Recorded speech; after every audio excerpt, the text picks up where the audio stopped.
अमीर जमात इस्लामी कराची मुनम जफर ने कहा है कि डंपर हादसात महज इंतजामी मामला नहीं बल्कि सिंध हुकूमत की नाअहली है। ये सियासत नहीं बल्कि अवाम की जानो माल का मसला है। कराची में प्रेस कॉन्फ्रेंस करते हुए उन्होंने हादसात का शिकार होने वाले मुतासरा खानदानों को फीकस 1 करोड़ रुपए मुआवजा देने का मुतालबा किया।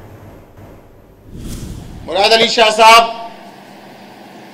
ये डंपर हादसात महज इंतजामी मामला नहीं है बल्कि हुकूमत की नाअहली है।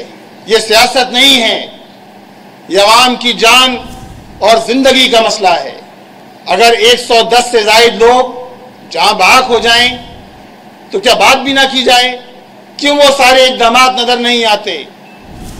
सिर्फ नशिस्तन, गुफ्तन, तामन, बर्खास्तन, मीटिंग दर मीटिंग, एक मीटिंग, दूसरी मीटिंग, तीसरी मीटिंग।